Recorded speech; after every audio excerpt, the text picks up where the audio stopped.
Suryakumar యాదవ్ని captaincy చేసిన తర్వాత నుంచి తన పర్ఫార్మెన్స్ చాలా తగ్గిపోయింది. మన రీసెంట్ ఐపీఎల్లో కూడా చూస్తే జస్ట్ 20 యావరేజ్తోనే తన సీజన్ అంతా ఆడాడు.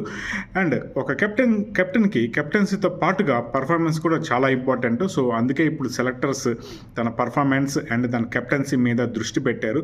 సో తన కెప్టెన్సీ నుంచి తీసేద్దామని చెప్పి ఫైనల్గా మనకైతే పెద్ద పెద్ద పేజెస్లో రూమర్స్ అయితే స్ప్రెడ్ అవుతున్నాయి. బట్ బీసీసీఐ నుంచి అఫీషియల్ కన్ఫర్మేషన్ అయితే రాలేదు ఎవరు న్యూ T20 కెప్టెన్ అనేది. బట్ అందరూ దృష్టి అయితే శ్రేయస్ అయ్యర్ మీద అయితే ఉంది. సో తన పర్ఫార్మెన్స్ చూసుకుంటే బ్యాటింగ్లోను కెప్టెన్సీలోనూ తను టాప్లో నిల్చున్నాడు.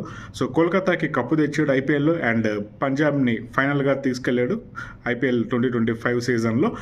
అండ్ నెక్స్ట్ ఆప్షన్ కూడా పతిదర్కు ఉంది.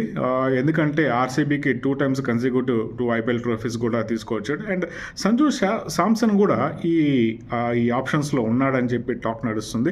అండ్ తిలక్ వర్మ కూడా ఉన్నాడు అని అనిపిస్తుంది. ఎందుకంటే జరుగుతున్న ట్రై సిరీస్లో యంగ్ టీమ్కి తిలక్ వర్మని కెప్టెన్సీ చేశారు. మేబీ ఇతను కూడా ఉండొచ్చేమో అనే ఒక ఆప్షన్ ఉంది.